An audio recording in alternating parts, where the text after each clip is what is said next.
할렐루야. 인사들 하시죠. 평안하세요.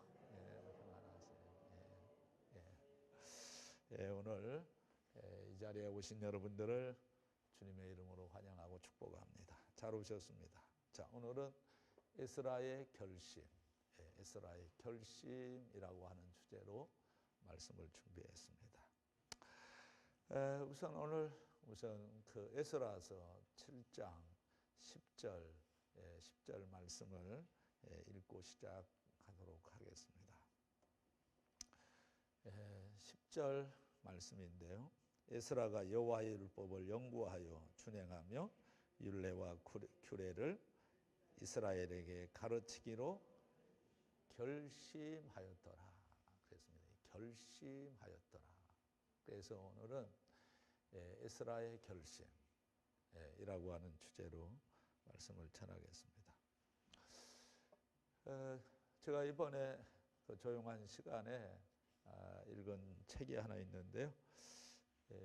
이 우리나라의 최초로 개신교 선교사였던 이 토마스 선교사님에 관한 그런 책을 제가 읽으면서 많은 도전을 받았습니다.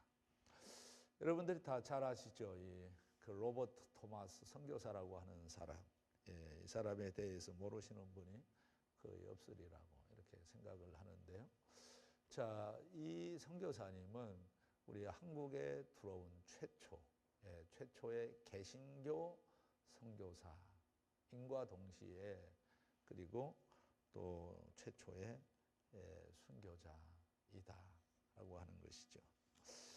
제가 이번에 그 기사를 쭉 읽으면서 이제 그 제 마음 속에 어떤 생각을 갖게 되었느냐 하게 되면 역시 그 토마스 선교사님은 그때마다 결심을 했던 그런 사람이구나 하는 생각을 해 보았습니다.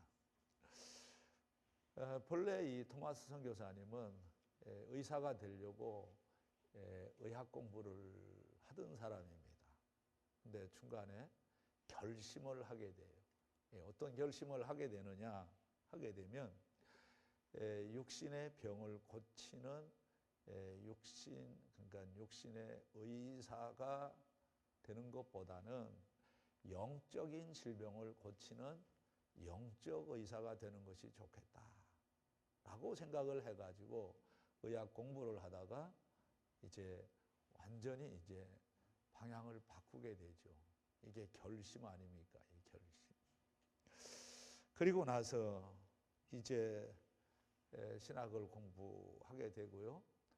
1863년 5월 달에 영국 런던 선교회에서 이제 중국 선교사로 이제 임명을 받게 됩니다.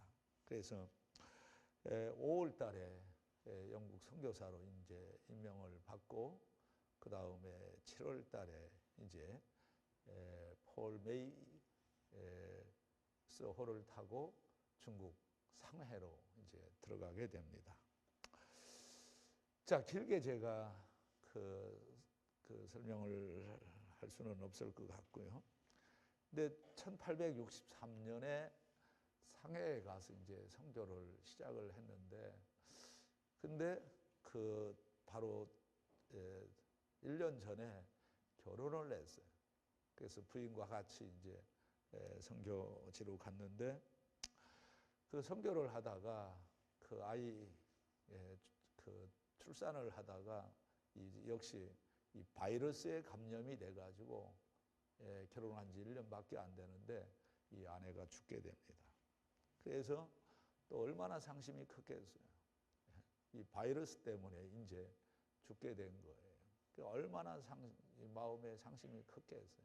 그래서 이 일시적으로 이 선교하던 이 선교 사역을 내려놓고 이제 한동안 실망하게 되는데요.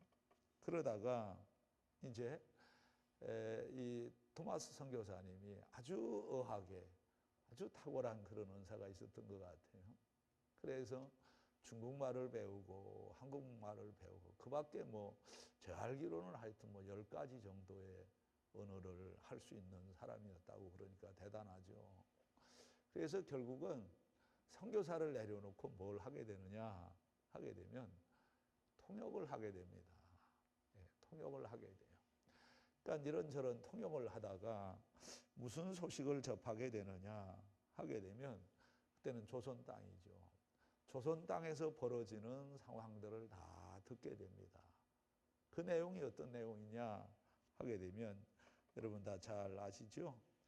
그 조선 땅에서 이제 이 천주교 신자들이 그렇게 많이 핍박을 받고 이제 참수를 당한다 하는 그런 이야기를 듣게 됩니다. 그래서 그 이야기를 듣는 순간에 무슨 결심을 하게 되느냐 하면, 그래, 내가 이 통역을 할 사람이 아니다. 나는 이 조선 땅에 들어가 가지고 내가 이 조선 땅 그렇게 죽어가는 그런 사람들에게 복음을 전해야 되겠다라고 결심을 하게 되는 거예요.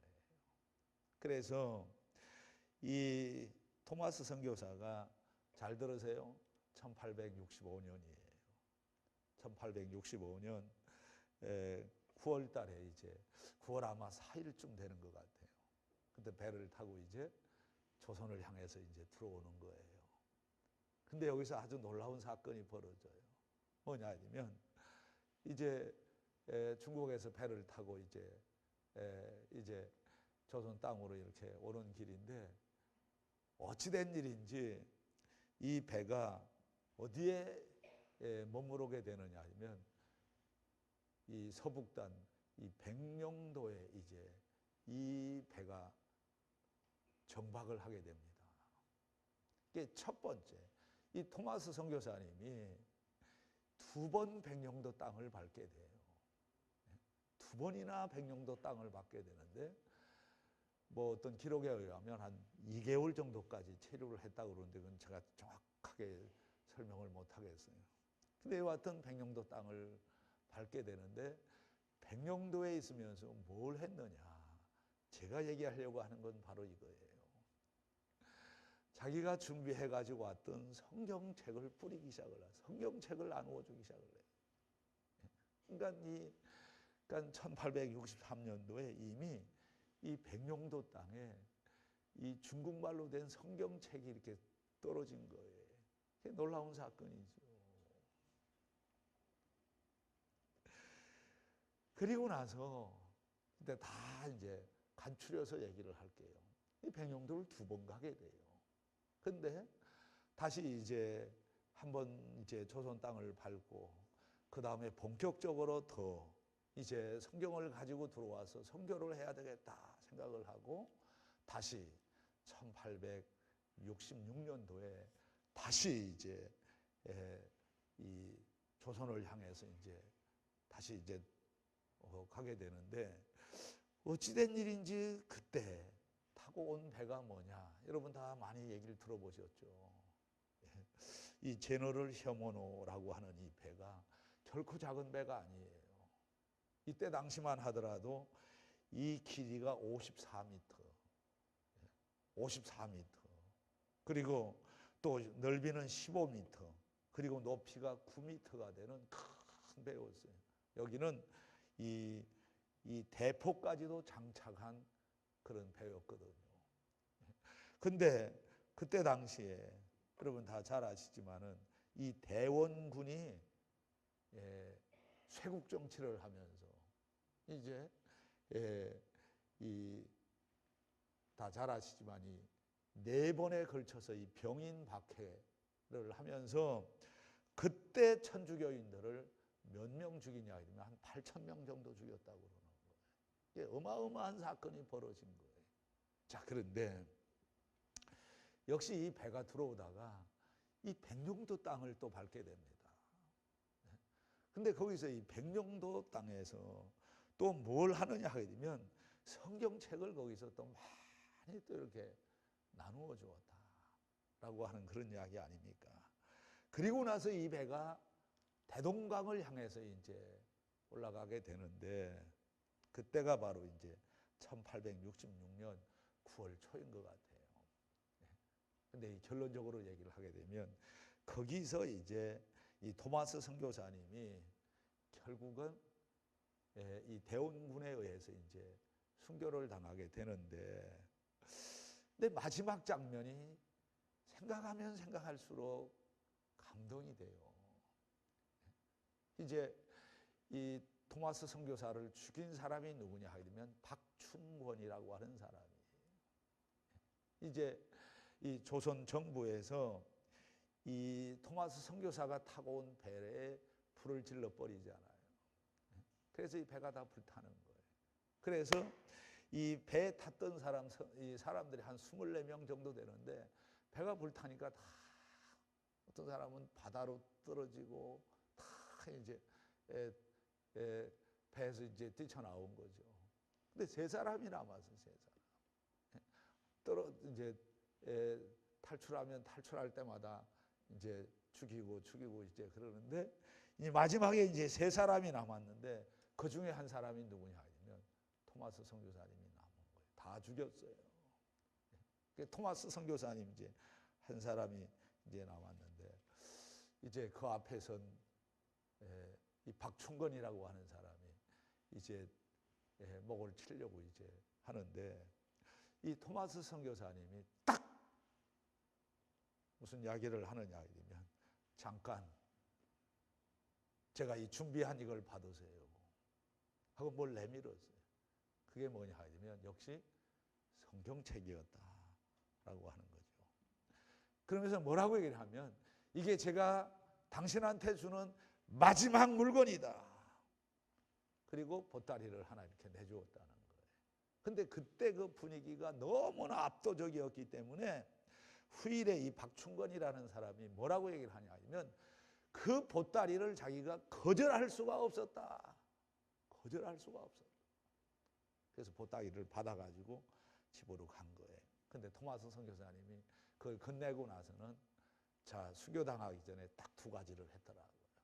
하나는 뭐냐 하게 되면 토마스 선교사는 자기 목을 치려고 하는 이 박충건 그 사람을 향해서 이렇게 얘기를 합니다. 하나님은 당신을 사랑하십니다. 요 이야기를 한마디에. 그리고 또 하나 무슨 이야기를 했느냐 하게 되면 이렇게 기도를 해요. 조선 땅에 뿌린 복음이 열매를 맺게 하여 주시옵소서. 이 기도를 하고는 순교를 하는 거예요. 근데 마지막 순간에 배가 불탈 때 이 토마스 선교사가 뭘 했느냐 하게 되면 자기가 준비해가지고 왔던 성경과 기독교 서적들을 팍 뿌렸다는 거 아니에요. 마지막 순간까지 막 뿌린 거예요. 그게 바로 한국 교회의 기초가 되었다. 놀라운 사실이에요. 놀라운 사실. 이 토마스 선교사는 그러니까 우리가 이 선교도 여러 가지로 선교를 하는데 토마스 선교사님은 오직 무슨 생각을 했느냐 하면 성경 가지고 선교해야 된다. 성경 가지고 선교를 해야 된다. 이 생각을 한 거예요. 그래서 어디를 가든지 간에 이 성경책을 가지고 다니면서 만나는 사람에게 성경을 준 거예요. 그 이유가 무엇이라고 생각을 하세요? 오늘 저는 이 그 2군데 말씀을 준비를 했잖아요.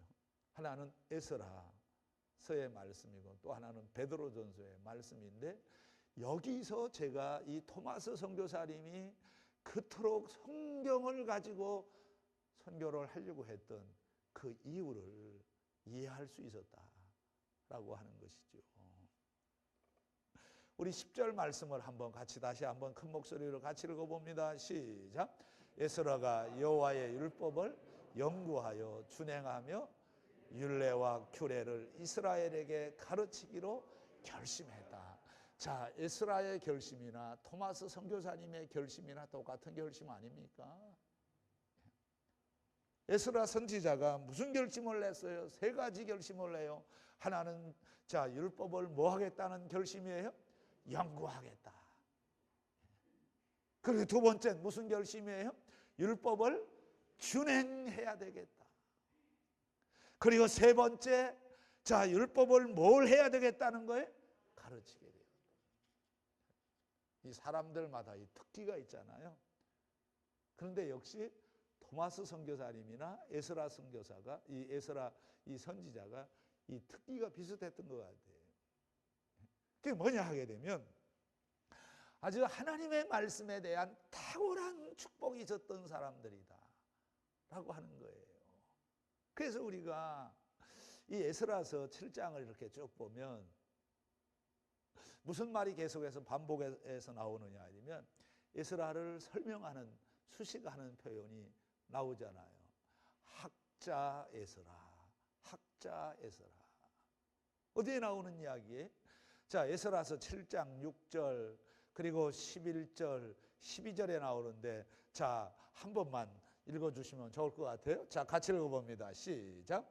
이 에스라가 바벨론에서 올라왔으니 그는 이스라엘의 하나님 여호와께서 주신 모세의 율법에 익숙한 학자로서 그의 하나님 여호와의 도우심을 입음으로 왕에게 구하는 것은 다 받는 자이들이 그랬죠. 자, 여기 보면 에스라를 뭐라고 설명을 해요? 에스라는 이 율법에 익숙한 학자다. 지금으로 말하면 성경 박사라는 이야기죠. 자, 그런데 여기 이제 앞에 보면 이 에스라가 바벨론에서 올라왔다 얘기를 했죠. 이게 뭘 얘기를 하는 거예요?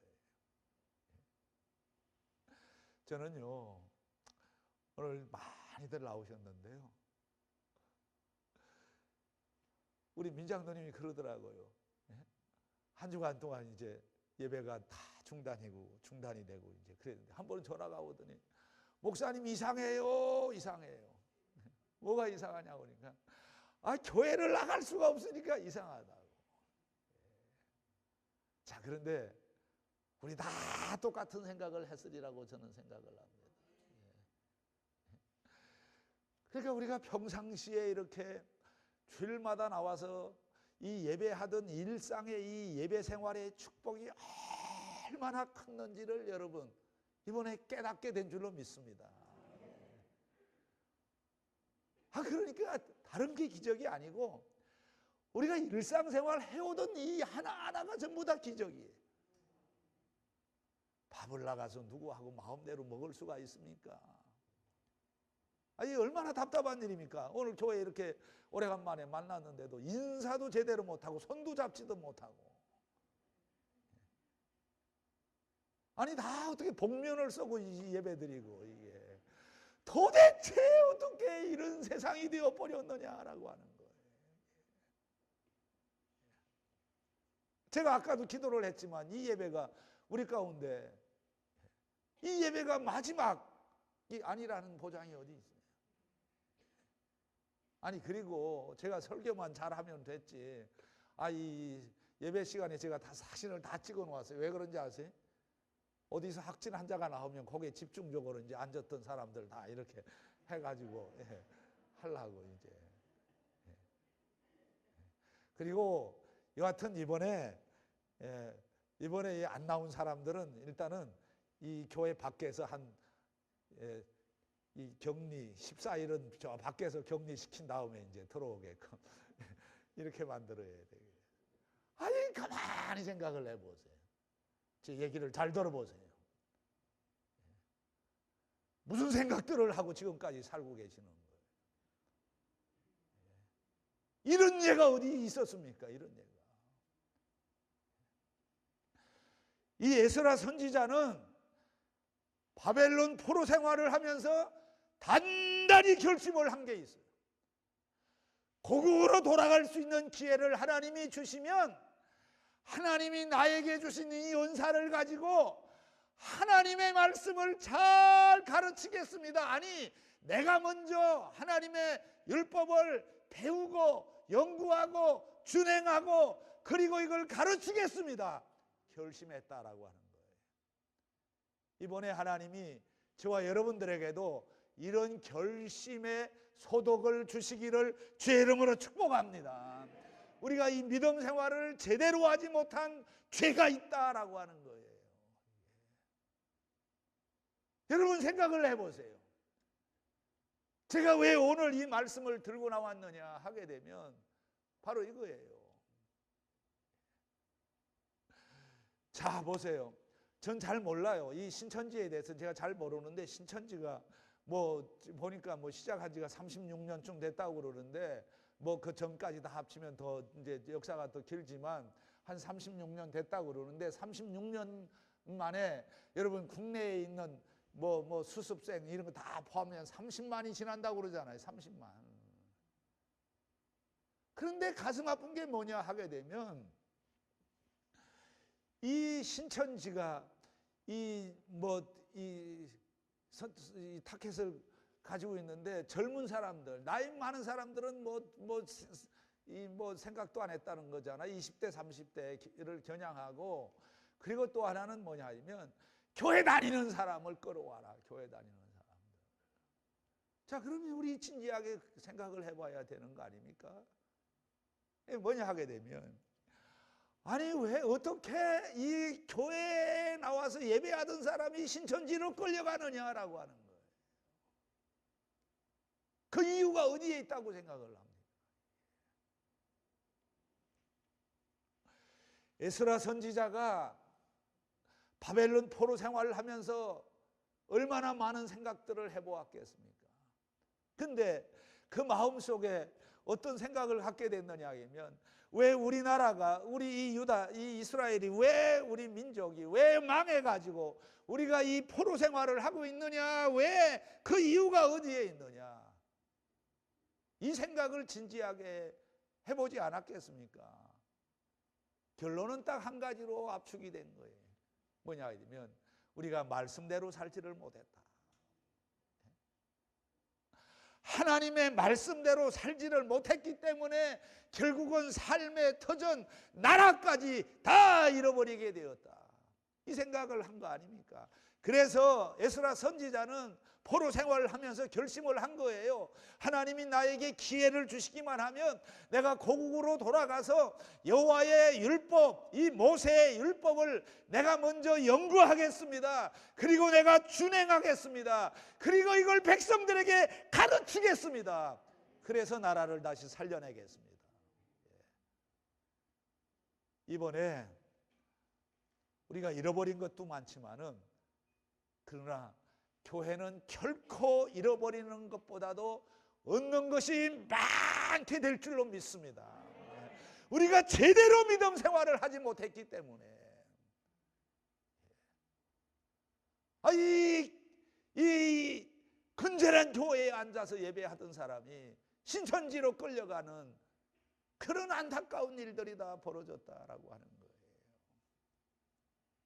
저는 조금 이야기를 하고 싶어요. 다시 6절을 보면 올라왔다 그랬잖아요. 바벨론에서 올라왔다 그랬잖아요. 바벨론에서 예루살렘으로 올라온 거예요. 자, 올라왔는데 9절 가서 보면 이 올라오는 길이 얼마나 걸렸는지 한번 읽어봅니다. 같이 읽어봅니다. 시작. 첫째 달 초하루에 바벨론에서 길을 떠났고 하나님의 선한 손에 도우심을 입어 다섯째 달 초하루에 예루살렘에 이르니. 여러분, 이 여정이 이 보통 이 어려운 코스가 아니에요. 제가 대략 이걸 계산을 해보니까 1400km 정도 되는 거예요.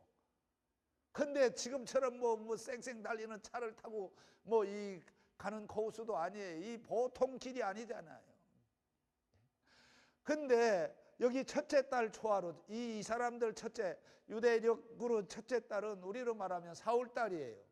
그리고 또 이 다섯째 달 도착했다 그러는데 이거는 8월 달을 얘기를 하는 거예요. 그러니까 한 4달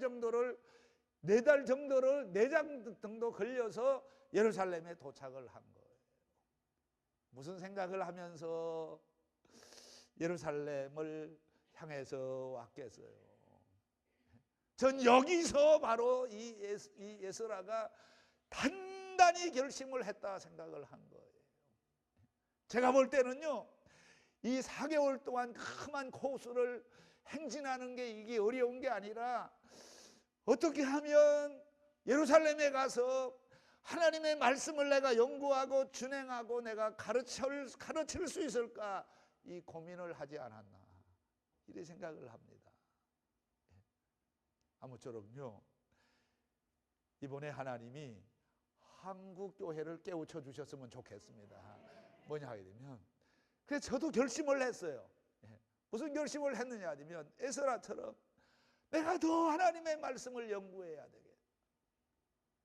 그리고 내가 더 하나님의 말씀대로 준행해야 되겠다. 그리고 그 다음 나오는 게 중요한 거예요. 뭐예요? 이제는 뭐예요?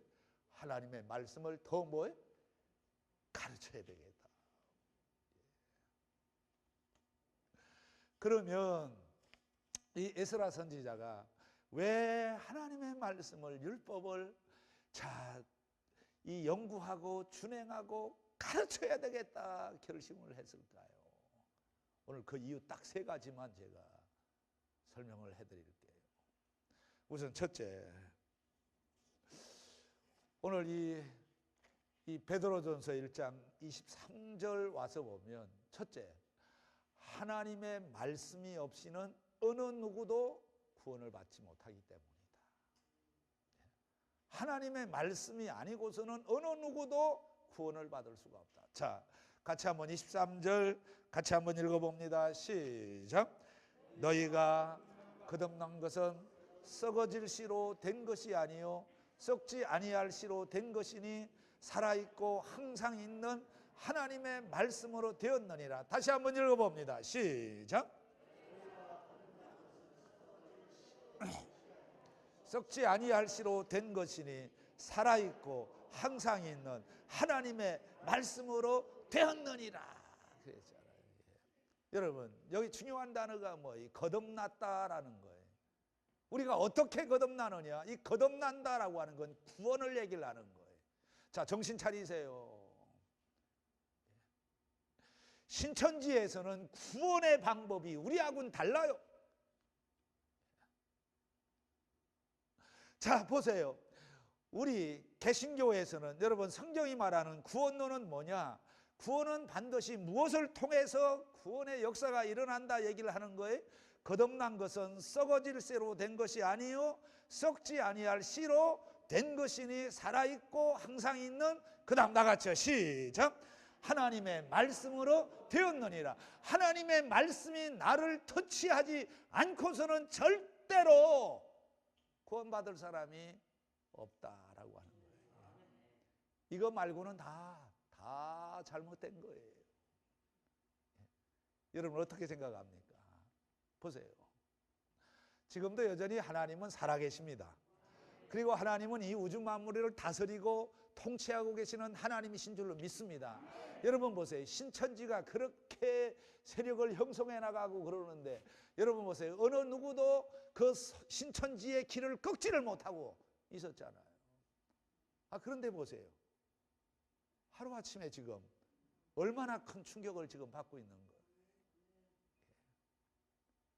이 가만히 생각을 해보면 하나님이 아니고서는 이 신천지를 뿌리채 드러낼 수 있는 사람이 없다는 거 아니에요. 그래서 우리가 이런 걸 보면 정말 우리가 이 말씀에 집중을 해야 되겠다. 이걸 깨닫는 거예요. 뭐냐 하게 되면 생각을 해보세요. 예수님이 뭐라고 말씀을 하셨어요? 자, 마태복음 7장이잖아요. 이 마태복음 7장에 가서 보면 26절, 27절 같이 읽어봅니다. 시작. 나의 이 말을 듣고 행하지 아니하는 자는 그 집을 모래 위에 지은 어리석은 사람 같으리니. 27절. 자, 비가 내리고 창수가 나고 바람이 불어 그 집에 부딪힘에 무너져 그 무너짐이 심하니라 그랬죠. 모래 위에 집을 짓게 되면, 말씀이라고 하는 반석 위에 집을 짓지 않고 모래 위에 짓게 되면 언젠가는 다 무너지게 된다. 이게 예수님이 경고하신 말씀인 줄로 믿습니다. 그래서 저는 이 말씀을 읽으면서요, 생각나는 이야기가 하나 있어요. 뭐냐면 여러분 잘 아시죠? 스티븐 코비라고 하는 사람. 성공하는 사람들의 7가지 습관, 그리고 원칙 중심의 리더십, 이 책을 쓴 사람이잖아요. 그 원칙 중심의 삶에 나오는 이야기인데 이런 이야기가 나와요. 인생에서 지름길은 없지만 그러나 올바른 길은 있다. 자, 다시 한번 같이 읽어봐요. 시작. 인생에서 지름길은 없지만 그러나 올바른. 여러분 중요한 게 속도가 아니에요. 올바른 길이 아니면, 올바른 길을 가지 않게 되면 언젠가는 다 쑥밭이 되어버린다라고 하는 거거든요. 저는 이 사상으로 가득 차 있습니다. 그래서 제가 이번 총회에 책자를 만들면서도요, 제가 그 책자에 2개 글을 실었는데, 하나는 다른 불, Strange Fire라고 하는 주제를 가지고 하나 글을 썼고요. 또 하나는 이거예요. 뭐냐 하게 되면 전도 올바르게 해야 된다.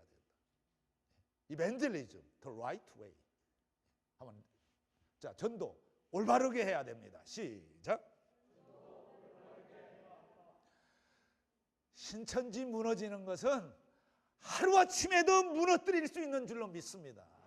왜 그래요? 올바른 전도 방법이 아니었기 때문이다. 그 말이에요. 요새는 아무것도 보고 싶은 생각이 없어. 핸드폰도 뭐 네이버 검색도 신문도 아무것도 보고 싶은 생각이 없어. 요거 어저께 이렇게 딱 보니까 무슨 이야기가 나오냐면은 딸이 자기 엄마를 걱정을 해. 신천지에 빠져 있는 자기 엄마를 걱정을 하는데, 여러분 다 보셨잖아요. 뭐 안 본 것처럼 얘기들을 하고 있어요. 이런 내용이에요. 뭐냐 하면 우리 엄마를 좀 구해 주세요. 우리 엄마를 구해 주세요. 그 다음에 나오는 이야기가 뭐냐면, 왜 구해달라고 호소를 하느냐 하면, 우리 엄마는 이만희를 위해서 죽을 수도 있다고 얘기를 하고 있어요. 여러분 빨리 대답을 해보세요. 이 우리들 교회 담임 목사를 위해서 죽을 사람이 어디 있어요? 그래도 기분이라도 좋게 걱정하지 마세요. 내가 다 그래도 오래간만에 우리가 웃는 것 같아요. 한 주간 동안 한 번도 웃지를 못한 것 같아. 웃음을 빼앗긴 세상, 이 얼마나 안타까운 세상이에요. 그런데 얼마나 딸이 자기 엄마를 걱정을 하면서 편지를 썼는지 이걸 꼭 신문에 내달라고 그러면서 호소를 한 거 아닙니까? 우리 엄마는 이만희를 위해서 죽을 사람이니까 빨리 건져달라고 여러분. 근데 보세요. 저는 그래서 항상 생각하는 게 그거예요. 교회에 사람들 많이 한순간에 모이는 건 그건 비정상적이다.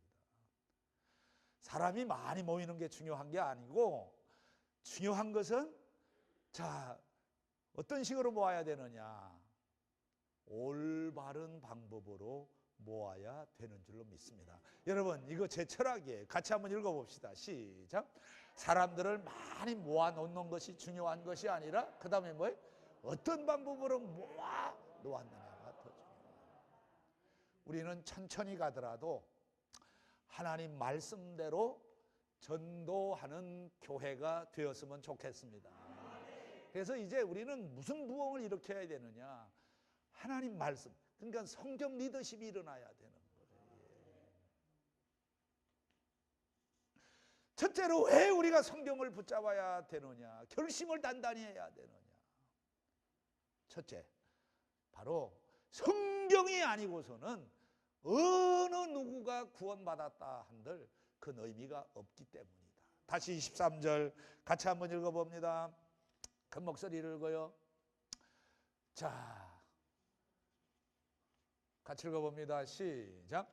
너희가 거듭난 것은 썩을 질시로 된 것이 아니요 썩지 않을 시로 된 것이니 살아있고 항상 있는 하나님의 말씀으로 되었느니라. 그래서 사도 바울은 디모데후서 3장 14절에서 이렇게 강조를 하잖아요. 그러나 너는 배우고 그 다음에 뭐예요?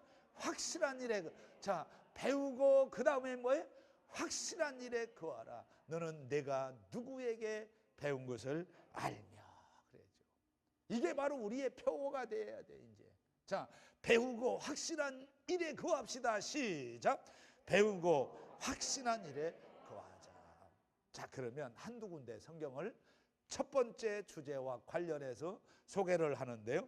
자, 야고보서 1장 18절 잘 보세요. 자, 같이 읽어봅니다. 시작. 그가 그 피조물 중에 우리로 한 첫 열매가 되게 하시려고 자기의 뜻을 따라 진리의 말씀으로 우리를 낳으셨.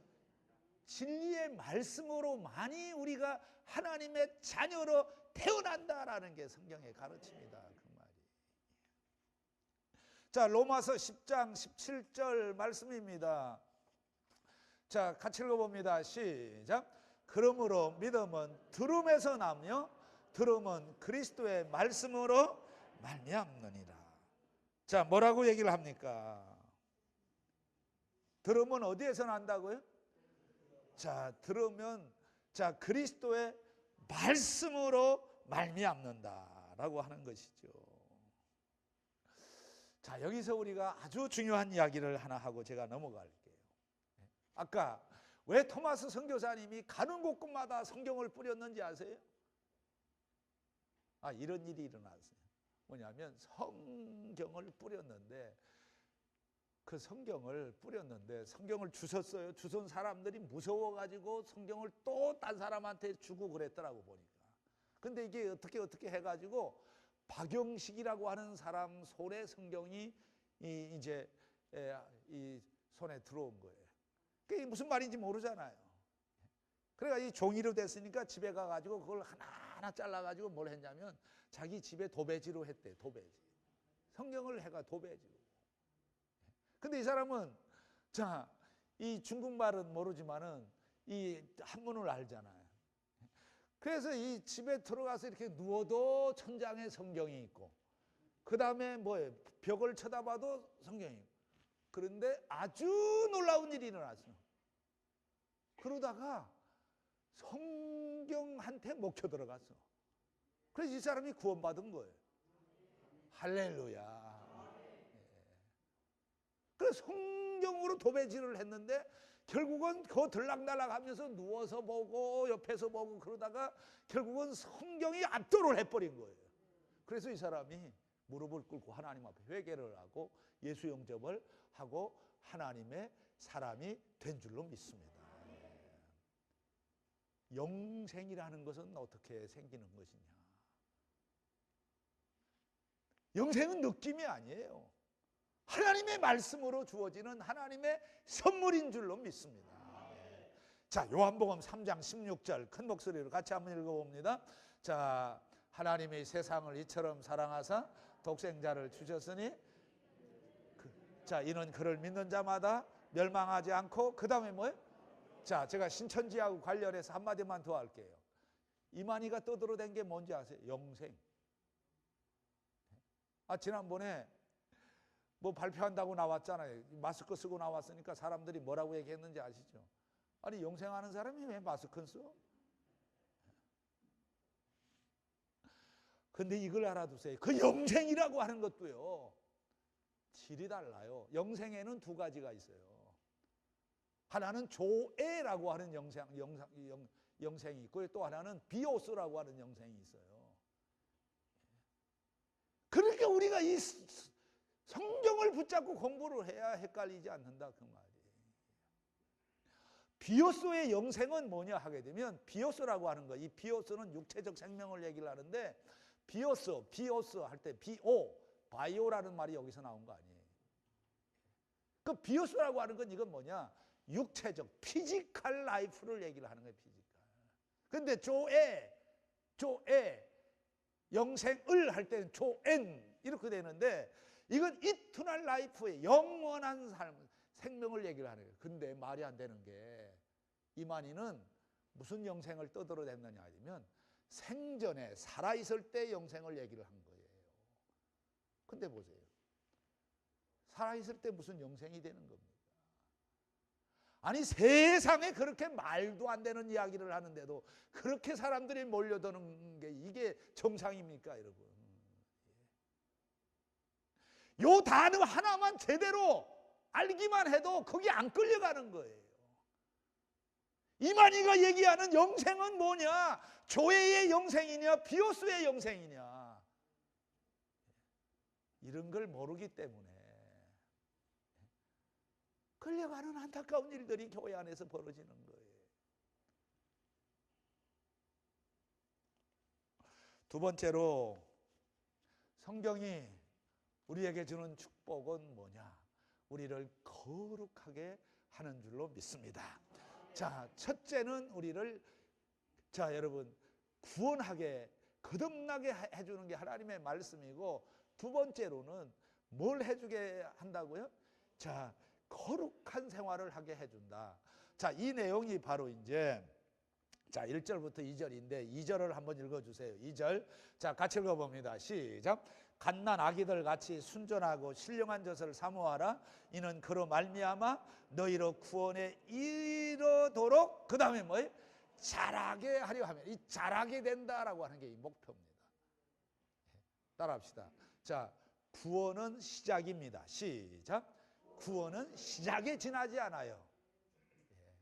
구원은 비기닝이에요. 비기닝. 근데 하나님의 말씀은 두 번째 뭘 하게 하느냐? 자라나게 한다. 이건 영어로 말하면 sanctification, 성화, 거룩하게 살아가도록 하나님의 말씀이 우리를 이끌어가게 된다. 할렐루야. 예. 그래서 C.S. 루이스라고 하는 사람이 아주 중요한 이야기를 했어요. 자, 같이 읽어봅니다. 시작. 교회의 존재 이유는 말씀으로 그리스도인들을 작은 그리스도인이 되게 하는 것이다. 여러분, 하나님의 말씀이 우리를 어떻게 만들어 가느냐 하게 되면 작은 그리스도인으로 우리를 만들어 간다. 작은 그리스도인이 되는 게 뭐예요? 이게 거룩해지는 거예요. 이게 성화를 얘기한다. 자, 그러면 우리가 어떻게 거룩해진다고, 자, 성경은 얘기하는지 보세요. 자, 요한복음 17장 17절이에요. 자, 같이 읽어봅니다. 시작. 그들을 진리로 거룩하게. 뭘로 우리가 거룩해진다고요? 진리로. 진리가 하나님의 말씀이죠. 여러분, 이거 아세요? 하나님의 말씀을 가까이 하고 하나님의 말씀을 읽다 보면 나도 모르는 사이 성령 하나님이 나를 거룩하게 만들어가고 계신다는 사실을 아세요? 믿으시기를 주의 이름으로 축복합니다. 하나님의 말씀을 가까이 하게 되면 점점 나도 모르는 사이 하나님이 나를 거룩하게 만들어가는 거예요. 자, 사도행전 20장 32절 같이 읽어봅니다. 시작. 지금 내가 여러분을 주와 및 그 은혜의 말씀에 부탁하노니 그 말씀이 여러분을 능히 든든히 세우사 뭘 하고요? 거룩하게 하심을 입은. 하나님의 말씀이 우리를 든든하게 만드시고 그 다음에 우리의 삶을 거룩하게 만들어 가신다. 방법이 없어요. 방법이 없어요. 그러면 하나님의 말씀을 우리가 읽을 때, 자, 어떻게 구체적으로 우리가 거룩해지는지 한번 보세요. 자, 2장 오늘 말씀, 자, 1장, 자, 1절, 2장 1절 같이 읽어봅니다. 시작. 그러므로 모든 악독과 모든 기만과 외식과 시기와 모든 비방하는 말을 뭐 하고요? 자, 우리가 이제 아까 제가 얘기했죠. 에스라의 결심, 하나님의 말씀을 연구하고 두 번째 뭘 한다고요? 준행한다 그랬죠. 준행. 자, 이제는 우리가 뭘 할 단계냐 하게 되면 말씀을 준행합시다. 시작. 말씀을 준행하는 거예요. 그러면 말씀을 준행한다는 건 뭐냐? 이 성경을 읽으면서 우리 안에 있는 악독을 버리고 그 다음에 기만과 외식을 버리고 시기와 그 다음에 누구를 또 뭐 하는 걸 버려요? 비방하는 걸 버리. 이게 준행을 하는 거예요. 준행을 하는 거예요. 그러니까 하나님의 말씀을 가까이 하면 가까이 할수록 내가 어떻게 되어진다고요? 점점 거룩해진다라고 하는 거예요. 그래서 제가 이런 말씀을 문장을 만들었어요. 한번 따라해 보세요. 죄를 가까이 하면 자 성경이 멀어지고 죄를 멀리하면 성경이 가까워진다. 시작. 죄를 가까이 하면 자 보세요. 자 이번 이걸 죄가 있으면 성경이 읽혀지지가 않아요. 그래서 죄가 있으면 성경이 자꾸 멀어지는 거예요. 근데 또 희한한 게 뭐냐면 자 죄를 멀리하면 점점 뭐가 가까이 다가온다고요? 성경이. 자, 다시 큰 목소리로 같이 읽어요. 시작. 가까이 하면 성경이 멀어지고 죄를 멀리하면 성경이. 자, 성경을 가까이 합시다. 시작. 성경을 가까이 하면. 성경을 가까이 하면. 어떤 분은 또 성경 공부를 하는데 이런 사람들이 있어요. 많이 알고 싶어서 성경 공부하는 사람이 아니에요. 그건 인포메이션이라는 거예요. 성경을 우리가 가까이 하고 배우는 목적이 뭐냐? 인포메이션을 얻기 위해서 하는 것이 아니라 트랜스포메이션을 하기 위해서 하는 거예요. 트랜스포메이션이라는 건 뭐냐? 이게 삶의 변화라는 거예요. 자, 성경은 인포메이션이 아니라 트랜스포메이션이다. 시작. 성경은 인포메이션, 어떤 정보만 받아들이는 것이 아니라 성경을 통해서 나도 모르는 사이에 성령 하나님이 나를 어떻게 한다고요? 트랜스포메이션. 이런 은혜가 있기를 주의 이름으로 축복합니다. 그리고 마지막 하나, 왜 우리가 성경을 가까이 해야 되느냐? 왜 에스라 선지자나 토마스 선교사가 성경을 가까이 하려고 결심을 했느냐? 그 이유의 세 번째는 성경을 통해서 뭘 깨닫게 되느냐? 하나님이 나를 향해 갖고 계시는 사명이 무엇인지를 깨닫게 해주기 때문이다. 나를 아는 거예요. 하나님이 나에게 기대하고 계시는 게 뭐냐? 자, 5절 말씀을 같이 한번 읽어봅니다. 5절 같이 보아요. 시작. 너희도 산돌같이 신령한 집으로 세워지고 예수 그리스도로 말미암아 하나님이 기쁘게 받으실 신령한 제사를 드릴 거룩한 제사장. 자, 여러분, 성경을 보니까 깜짝 놀랄 만한 획기적인 그런 표현이 나왔어요. 뭐냐 아니면 성경을 딱 보니까, 자, 성경은 우리를 뭐라고 표현하고요? 제사장이라고 얘기를 하는. 성경을 딱 보니까, 성경을 보니까 우리가 뭐라고요? 제사장. 자, 베드로전서 2장 9절 가서 보면 이걸 다른 말로 또 설명을 했죠. 같이 읽어봅니다. 시작. 그러나 너희는 택하신 족속이요 왕같은 제사장들이요. 자, 여기 보면, 자, 무슨 제사장이라고요? 왕같은 제사장. 이게 무슨 말인지 아세요? 제사장이 하는 일이 뭐예요? 제사장이 하는 일이 뭐예요? 아까 베드로전서 2장 5절에 가서 보면, 자, 하나님이 기쁘게 받으실, 그 다음에 뭐예요? 신령한 제사를 드릴 거룩한 제사. 여러분, 자, 보세요. 엄청난 일이에요. 뭐냐 하면, 이 캐톨릭에서는 이걸 감히 얘기를 못하는 거예요. 평신도들을 제사장이라고 안 불러요. 자기들만 신부만 제사장이라고 얘기를 하잖아요. 영어로 이 제사장이라는 건 프리스트예요. 프리스트라는 말은요, 자, 캐톨릭에서는 어떻게 쓰느냐? 신부라는 것입니다. 목사라는 말이에요. 목사라는 말 하지 말고, 자, 옆에 분들 보면서 당신이 신부인 걸 몰랐어요. 시작. 신부라는 거예요. 그 신부가 하는 일이 뭐냐? 제사장이 하는 일이 뭐냐? 하나님 앞에 누구 도움도 필요 없이 마음대로 출입을 할 수 있다는 거예요. 그게 바로 뭐예요? 자, 히브리서 4장 16절 말씀인데 같이 읽어봅니다. 시작. 그러므로 우리는 긍휼하심을 받고 때를 따라 돕는 은혜를 얻기 위하여 은혜의 보좌 앞에 담대히 나아갈 것이니라. 여러분 이런 이야기 하기가 조금 성숙되지 못한 사람들한테는 좀 어울리지 않는 말이기 때문에 고민스러운데요. 그래도 해야 될 것 같아요. 여러분들이 다 혼자서 하나님 앞에 혼자서도 다 예배할 수 있는 목사님들이에요. 혼자서. 대단한 일이에요. 대단한 일. 그게 제가 제일 좋아하는 말씀인데요. 한국교회가 이걸 감추고 안 꺼내내는 성경을 제가 하나 소개를 할게요. 골로새서 3장 16절이에요. 자, 골로새서 3장 16절 같이 읽어봅니다. 시작. 그리스도의 말씀이 너희 속에 풍성히 거하여 모든 지혜로 피차 뭐하고요? 가르치는. 피차 뭐 한다고요? 가르친다는 거예요. 단 어떤 사람이 되어야 되느냐? 이렇게 가죠. 그리스도의 말씀이 너희 속에 뭐하고요? 풍성히 거하여. 하나님의 말씀의 사람이 되기만 하면 내가 집사든 장로든 목사든 상관이 없어요. 누구든지 붙잡고 뭘 할 수가 있어요? 성경을 뭐 할 수가 있어요? 가르쳐요. 저는 우리 2020년도에 우리 교회에서 새롭게 시작한 이 셀 모임에서 이런 하나님의 말씀이 골로새 3장 16절에 이 부흥이 일어나기를 주의 이름으로 축복합니다. 예. 우리 셀장님들이 이 셀 식구들하고 말씀을 나누는 거, 이게 제사장이 되었다는 거예요. 그러면 셀 식구들은 또 말씀을 듣고 뭘 해야 되냐 하면 또 사람들을 붙잡고 뭘 하느냐 하면 또 말씀을 전하는 거예요. 말씀을 전하는 거예요. 이게 바로 하나님이 나에게 주신 사명이다라고 하는 거.